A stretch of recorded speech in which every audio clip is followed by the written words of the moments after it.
चर्चा चल रही है, जीवन का आनंद अगर पाना है तो आनंद देना होगा। अगर जीवन में दुखी होना है तो परिवार को और अड़ोस पड़ोस को दुखी करना होगा। हम जो चाहते हैं वो देना शुरू करें। अगर हम अपने जीवन में खूबसूरती चाहते हैं तो विद्रूप लोगों की उपेक्षा न करें। जिनका रूप सुंदर नहीं है उनका अपमान न करें। उनको देख करके हीन दृष्टि न लाएं। उनसे घृणा न करें, उनकी उपेक्षा न करें। और अगर हम उनसे घृणा, उपेक्षा और हीन दृष्टि अगर रखते हैं तो अगला भाव आपका वैसा ही होगा जैसा आपने किया है। जैन दर्शन सीधा रिप्लाई करता है, वापिस करता है। मैंने एक दिन कहा था कि अगर हमें किसी गेंद को लेकर के फेंकते हैं, उसके पहले हम आपसे कहते हैं कि आंख बंद कर लो, और हमने गेंद को लेकर के बहुत जोर से एक दीवार में मारी और कहा आंख खोल लो, वो गेंद रिप्लाई में आकर के मेरे गाल में लगी। आप क्या सोचेंगे? गेंद किसने फेंकी? कितने बेवकूफ हैं लोग, महाराज को गेंद मार दिए। यहां वहां जाकर के देखेंगे, मगर मैं थोड़ा सा मुस्कुराऊंगा और कहूंगा कि भाई क्यों परेशान हो रहे हो? गेंद मैंने फेंकी है। जब गेंद मैंने फेंकी है तो रिप्लाई मेरे पास ही आएगा।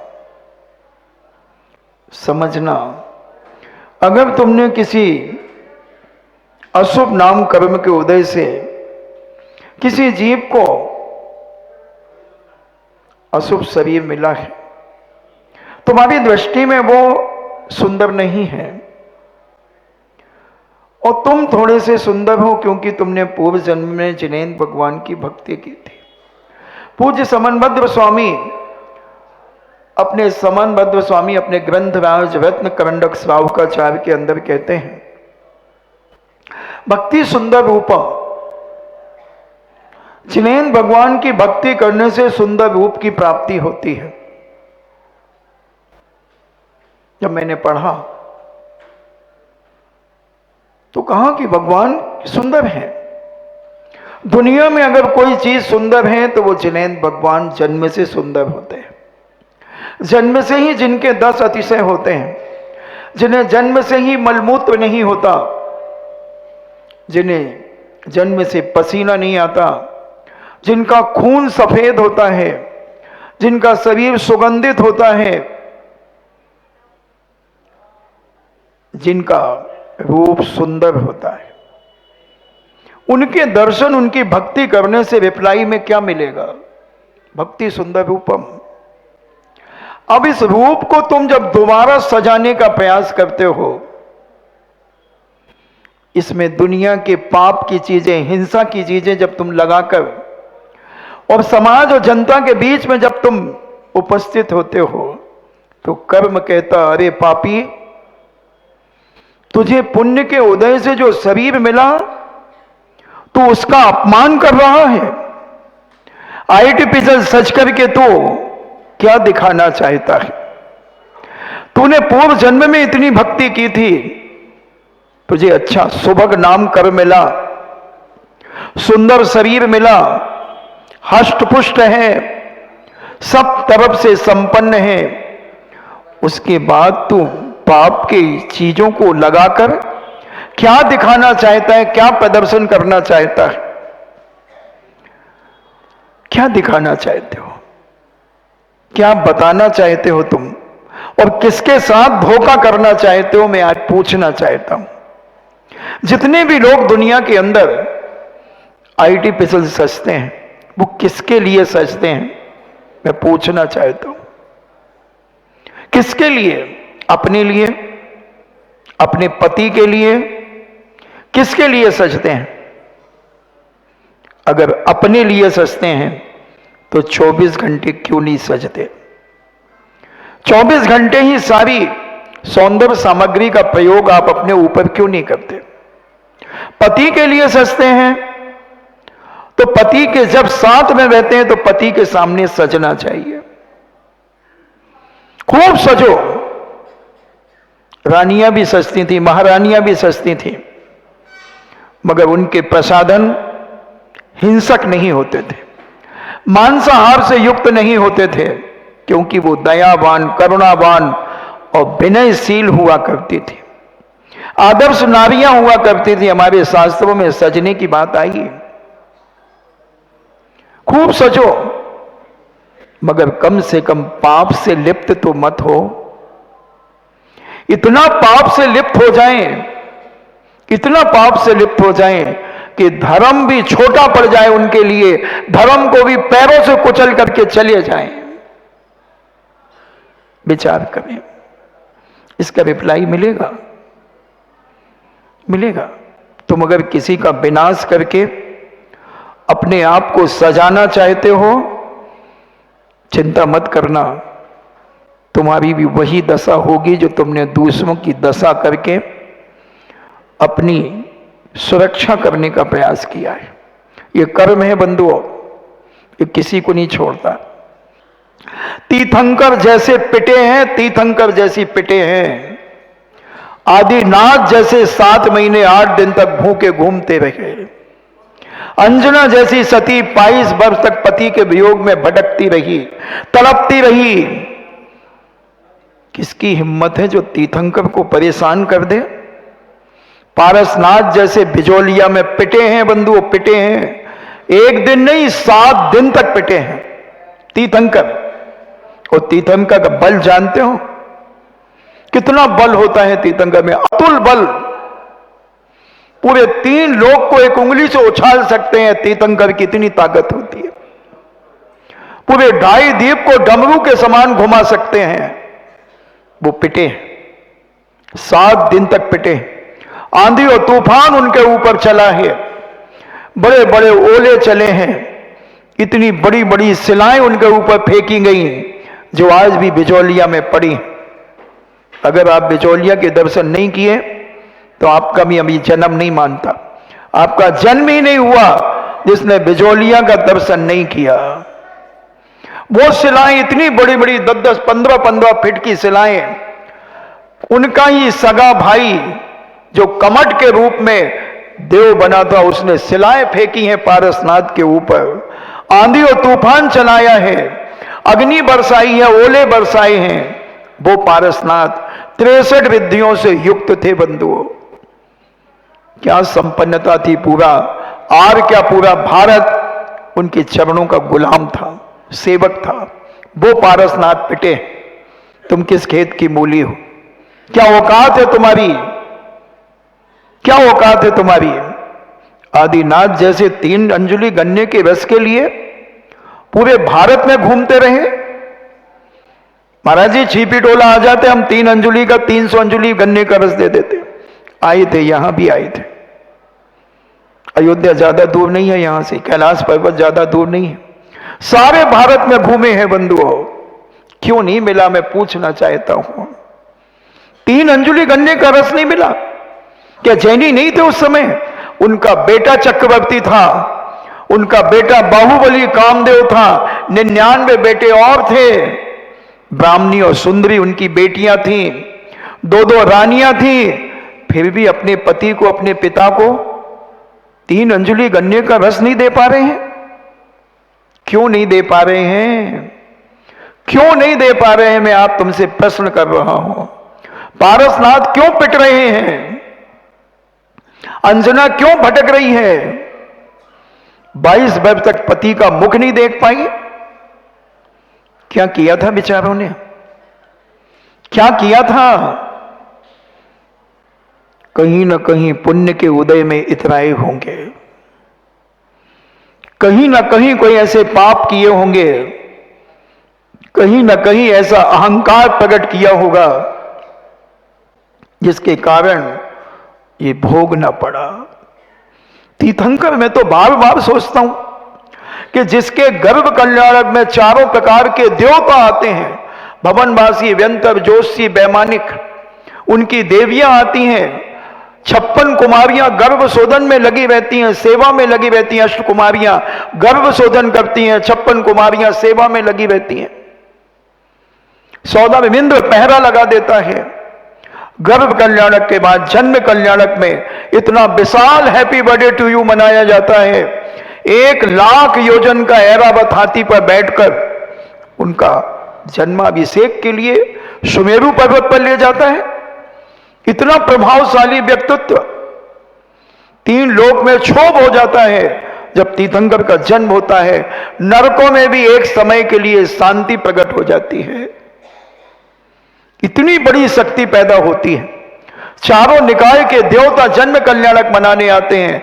ऐसा सौधर्म इंद्र ऐसा आनंद नाटक करता है, ऐसा नृत्य करता है, आकाश में, आजू में, बाजू में, ऊपर में, नीचे में, पता नहीं किस तरीके से अलौकिक।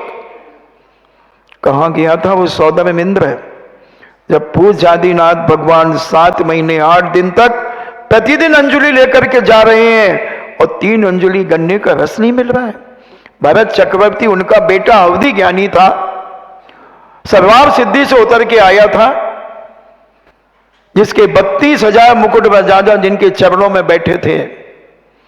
पूरा भरत क्षेत्र 526 सही 6/19 योजन प्रमाण ये भरत क्षेत्र के सारे लोग उस समय जैन दर्शन को ही मानते थे।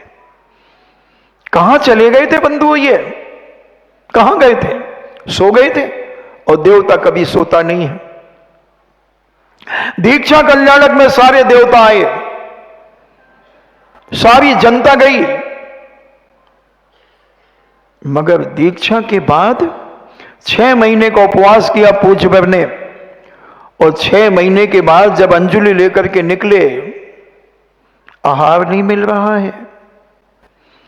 मैं तो एक बहुत छोटा सा आदिनाथ भगवान के चरणों की धूल का एक कण हूं, तो भी मुझे 10-10 चौके वाले पड़गाने के लिए खड़े हो जाते हैं, और आदिनाथ को नहीं मिल रहा है। क्या कारण? विचार करना पड़ेगा। आज इस पुण्य को इतना इतराओ मत इस पुण्य के ऊपर कि दुनिया में हमसे अच्छा कोई व्यक्ति ना रहे। आईटी पे सच करके धोखा मत दो, समाज को धोखा मत दो, अपने परिवार को धोखा मत दो, अपने पति को धोखा मत दो, और दुनिया को धोखा मत दो बंधुओं। ये धोखे की थाती तुम्हारी जिंदगी बर्बाद कर देगी, ये जीवन का विनाश कर देगी बंधुओं। पुण्य के उदय में सब कुछ पाप कर लो, और जैसे ही पुण्य क्षीण होता है, तीर्थंकर जैसे 3 अंजलि गन्ने के रस के लिए घूम जाते हैं। पारसनाथ जैसे पिट जाते हैं, पिट रहे हैं बंधुओं। सुपारसनाथ पिट रहे हैं, महावीर भी पिटे हैं। थोड़ा सा सोचना, थोड़ा सा पुण्य मिल गया तो इतने इतराओ मत कि धर्म को हम पैरों से कुचल दें, धर्म का इतना अपमान कर दें। मजाक समझ लिया हमने आहारचर्या को। दाने दाने के लिए मोहताज हो जाओगे बंधुओं, दाने दाने के लिए मोहताज हो जाओगे। ये कर्म है बंधु, तीर्थंकर बनने के बाद भी नहीं छोड़ता।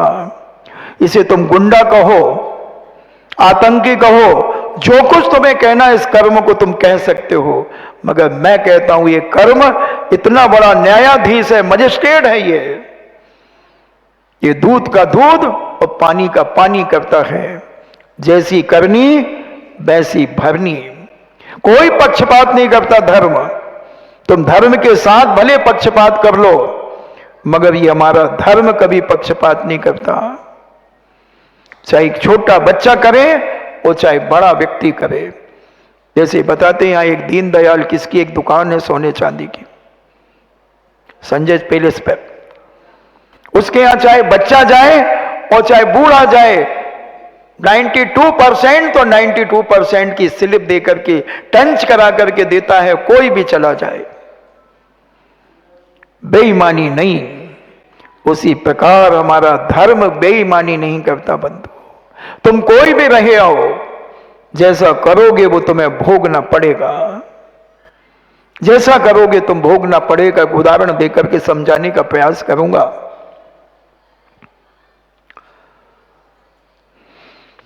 500 सैनिक एक युद्ध को जीत करके आ रहे थे। अहंकार था कि मैंने उसे परास्त किया, उस राजा को,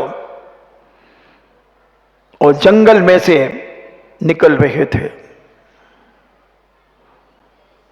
जंगल में हिंसक प्राणी भी रहते हैं, मूक प्राणी भी रहते हैं, शाकाहारी प्राणी भी रहते हैं, मांसाहारी प्राणी भी रहते हैं।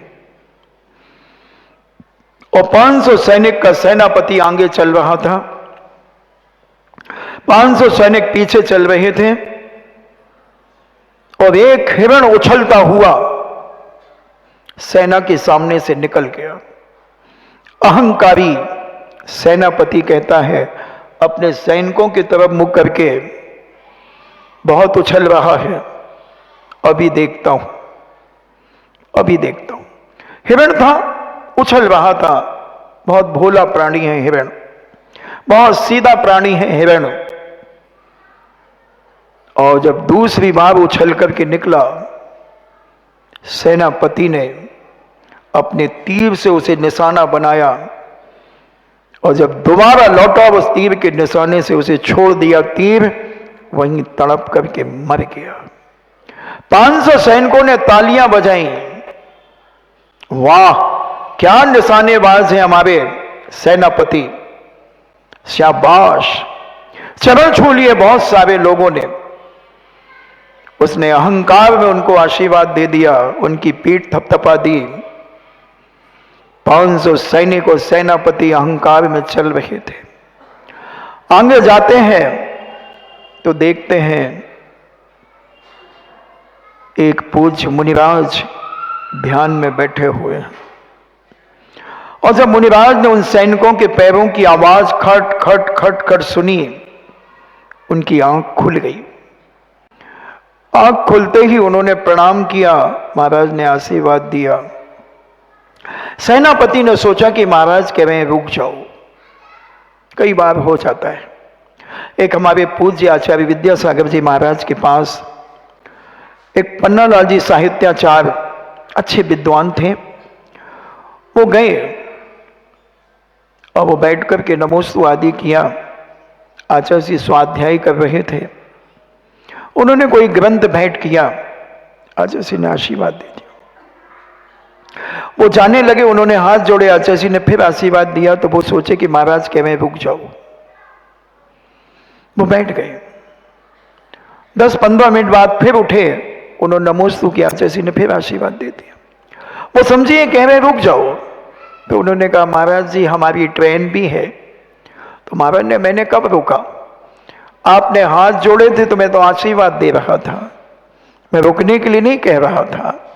ऐसे ही पूज्यवर ध्यान में बैठे थे, जब उन्होंने हाथ जोड़े तो उन्होंने आशीर्वाद दे दिया। और नई आशीर्वाद का हाथ उठाते तो कहते बड़ा निष्ठुर साधु है, हाथ ही नहीं उठा रहा है, बड़ा अहंकारी है।